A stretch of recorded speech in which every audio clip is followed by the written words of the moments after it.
명상 강의 들으면 가장 많이 듣는 얘기 중에 하나가 이제 감각적 욕망에 대한 문제를 많이 들어봤잖아. 감각적 욕망이 현대인한테는 어떻게 보면 인생의 낙이야. 근데 이 수행에서는 감각적 욕망에 대해서 계속해서 이게 얘를 경계를 하라고 말을 한단 말이야. 이 두 개의 갭을 우리는 이제 어떻게 해야 될지에 대해서 고민을 해야 되는 거거든. 그럴 때 너가 생각할 때 수행은 감각적 욕망을 경계해야 하고 조절하고 선택할 수 있어야 된다고 얘기를 하고, 우리 자본주의 사회의 이 꽃은 감각적 욕망을 끊임없이 부추기는 거잖아. 이 두 개의 갭을 우리는 어떻게 해야 될까? 혹시 탄수화물 중독에 대해서 들어봤어? 과자 봉지, 내가 탄수화물 때문에 자꾸 문제 생기니까 과자 안 사. 그럼 한 달이고 석 달이고 안 먹을 수 있잖아. 그리고 과자 안 먹으면 안 먹는데 한 번 과자 봉지 열면 중간에서는 못 멈추잖아. 그런 걸 탄수화물 중독이라고 하잖아. 그러면 이제 감각적 욕망이 이제 대상이 많단 말이야. 방금 예를 들어 좀 탄수화물 중독도 감각적 대상일 수 있고, 뭐 게임도 그럴 수 있고, 유튜브 보는 것도 그렇고, 뭐 연애 중독도 있고, 술 중독도 있고 많잖아. 그런 것들이 선택적으로 할 수 있고 안 할 수 있냐는 거지. 우리가 적당히 한다고 하는데 우리한테 가장 문제가 되는 게 그런 거거든. 적당히가 안 되는 거거든. all or 아니면 none이란 말이야. 예를 들어줄게. 우리가 서울에서 부산을 가잖아.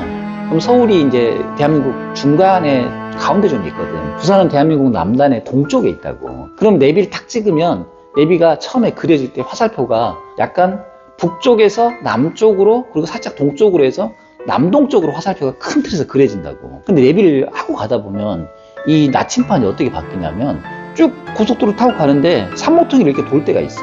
그럼 내비 그 나침판이 북쪽을 가리킬 때가 있어. 아니면 서쪽을 가리킬 때가 있어. 그러면 그 일정 구간에서는 아니 왜 갑자기 차가 북쪽으로 가지? 큰 틀에서는 어디로 가야 된다고? 북쪽에서 남동쪽으로 가야 되는 게 맞는데 갑자기 내비가 저기 나침판이 북쪽을 가리키는 거야. 그럼 나는 북쪽에서 남쪽으로 가는데 차가 북쪽으로 가는 것처럼 느껴지면 그 구간에서는 어떤 생각이 드냐면 뭐야 이거 잘못된 거 아니야? 내가 길 잘못한 거 아니야? 이런 착각이 생겨버린다고. 그래서 이제 쌤이 생각할 때 너가 가장 조심해야 될 부분 중에 하나가 뭐냐면 단기적인 피드백에 놀아나 버리면 큰 틀에서는 방향이 맞는데 그 방향을 헷갈려가지고 이게 내 길인가 아닌가 막 헷갈려 버릴 수가 있다고. 주식이든 인생이든 인간관계든 돈이든 뭐 실력이든 건강이든 이렇게 가는 경우가 없어. 올라갔다 반대로 가. 다시 올라갔다 반대로 가. 근데 산모통이 돌다 보면 그 사람도 남쪽에서 북쪽으로 가는 게 아니라 산모통이 돌다 보면 북쪽에서 남쪽으로 가는 것처럼 나침판이 보일 때가 있거든. 네가 이제 그 구간을 착각해버리면 너는 저 길이 맞는 것 같아서 착각이 이렇게 일어나 버리는 거야. 그래서 너의 이제 쌤이 이해하는 감각적 욕망은 단기적인 피드백에 너무 취약해. 근데 이게 도파민 중독과 관련이 되게 많아.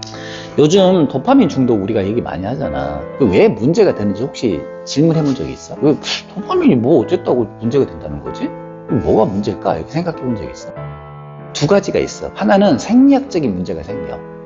내가 어떤 쾌감을 느끼려면 원래 몸은 그 쾌감을 그냥 주지 않아. 아주 애쓰고 노력해서 진짜 생존에 문제가 생기거나 아니면 아주 어려움을 극복했을 때 겨우 조금 주는 거야. 그러면 작은 쾌감을 갖고 엄청난 행복감을 느끼는 거거든. 그리고 다음에 또 맛보려면 또 그만큼 노력해야 되니까 도파민 분비가 어마어마한 에너지야. 근데 그거를 지금은 돈 1,000원만 주면 단 게 너무 많으니까 도파민을 확 분비해버리는 거야. 그럼 생리적으로 어떤 문제가 생기냐면 그 도파민이 에너지잖아. 엄청나게 많은 에너지를 1,000원짜리 쾌감을 즐기면서 확 써버리는 거야. 그러면 그 도파민 에너지를 쓴 만큼 몸의 다른 부분은 축이 난다고. 에너지가 고갈된다고. 그게 이제 많이 반복되면 두 번째는 어떤 문제가 생기냐면 다음번에 이렇게 빨리 내가 쾌감을 얻었는데 다음번에 어떤 일을 했어. 근데 쾌감이 안 와. 짜증이 나. 화가 나. 속상해. 그럼 어떡해? 더 쾌감을 더 빨리 얻고 싶은 거야. 그런데 옛날의 자극으로는 안 되잖아.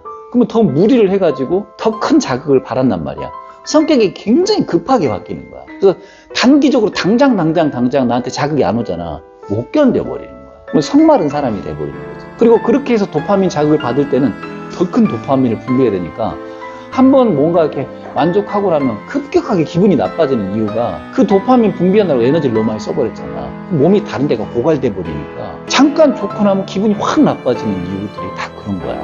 그래서 잘 관찰해봐. 자기 기분을 보면 느리고 완만하게 해서 겨우 조금 도파민 분비돼서 행복감을 느꼈을 때는 후폭풍이 없거든. 근데 짧은 순간에 쾌감을 딱 느끼고 나면 그거 탁 사라지고 나면 또 기분이 안 좋으니까 또 다른 거 강한 거 하다 보면 두 가지 문제가 생겨버린 거야. 하나는 생리적으로 도파민 분비하면서 몸이 고갈돼서 방전돼 버리고, 두 번째는 성격적으로 기다리지를 못해. 느리게 결과가 나오는데 참지를 못하는 거야. 근데 굉장히 놀라운 게 뭔지, 자연에 가면 치유가 된다고 하잖아. 자연에 가면 왜 치유가 되는 줄 알아? 자연은 내가 생각하는 만큼 결과가 바로바로 안 나와. 우리는 메신저 연락했어. 카톡으로 바로 확인했는지 안 했는지 알아. 바로 답 주는지 안 주는지 알아. 정 안 되면 바로 전화해. 아니면 차 타고 와서 바로 만나서 다이다이 떠. 이런 걸로 너무 익숙하잖아. 네가 산에 있다고 생각해봐. 이제 여기는 뭐 한국은 뭐 통신이 이렇게 안 되고 그러진 않는데, 선생님이 이제 3주 동안 미국에 있다 왔잖아. 그 중에서 한 10박 11일은 이 미국의 국립공원을 다니는 거거든. 그럼 거기는 전화가 되거나 이 데이터가 되는 데가 도시 중심에서 2km 정도 벗어나 버리면 안 돼. 거의 한 80% 90%는 데이터고 전화고 뭐가 아예 안 되는 곳이야. 그럼 거기는 그냥 뭐밖에 없냐면 사람이 생으로 그냥 자연 걷고 느끼고 하고 싶은 얘기를 직접 보고 끊임없이 서로 그냥 상호작용을 하는 거 말고는 빨리빨리 쾌감을 받을 게 없어.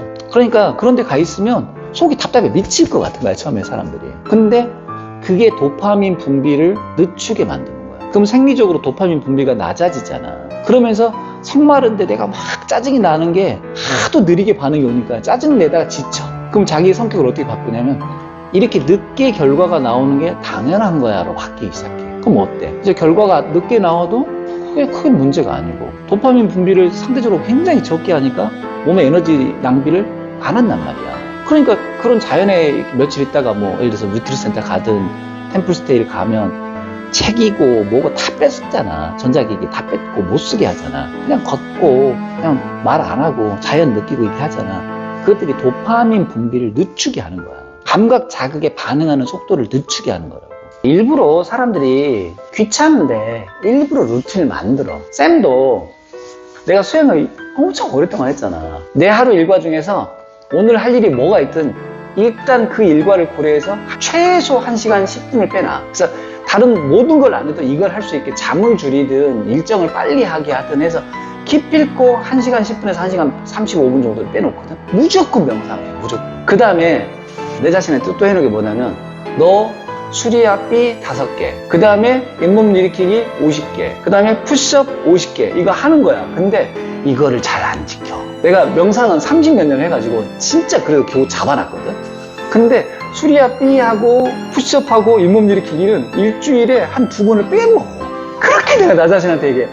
이거 하고 가라고. 나가기 전에 해야 돼. 오늘 지금 안 하면 못해. 근데 아니야, 할 거야 하고 안 해.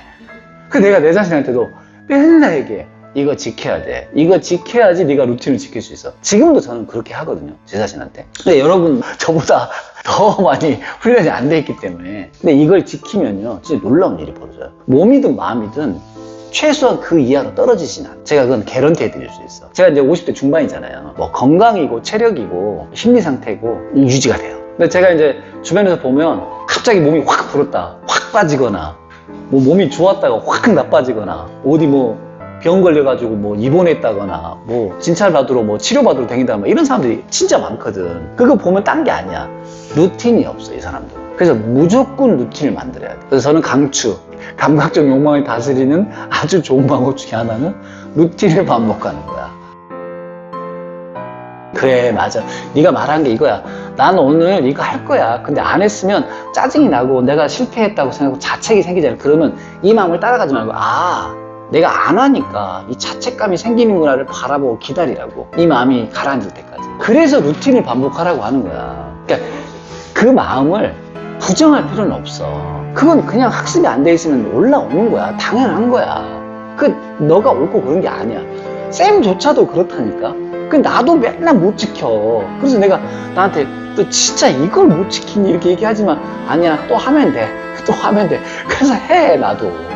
예를 들어서 싫은 거 계속 싫어할 수 있냐고. 그렇게 인생 살 수 있냐고. 안 되잖아요. 이거 결국은 바꿔야 되는 거야. 싫고 좋고에 놀아나서 인생 못 산다는 거야. 너무 불편하고 힘들거든. 두 번째는 혼자 있을 때 하고 있는 생각과 말과 행동들 있잖아요. 그거 모든 사람이 본다고 했을 때 할 수 있는지 질문하라는 거야. 안 되잖아요. 결국은 마음을 닦을 수밖에 없다는 거거든. 저는 그래서 되게 단순하게 생각해요. 제 가족들한테 아빠 왜 그래? 아빠 또 그래? 그러면 내가 또 아직도 내 버릇을 못 고쳤구나. 내가 이걸 평생 할 수 있는 것도 아니고 가족들한테도 이렇게 내가 존경받지 못하고 언행일치가 안 된다는 걸 보면 내가 아직 수행이 부족하구나. 저는 이렇게 생각하거든요. 그래서 둘 중에 하나 선택하시면 돼. 자발적으로 하든지 아니면 강제 시스템으로 내가 안 하면 아주 스트레스 받는 상황을 하든지 둘 중에 하나를 선택을 해보세요. 그래서 한 번만 평정해지는 경험, 그 한 번의 경험을 올곧하게 하고 나면 진짜 너무너무 바뀝니다. 제가 개런티 할 수 있어요.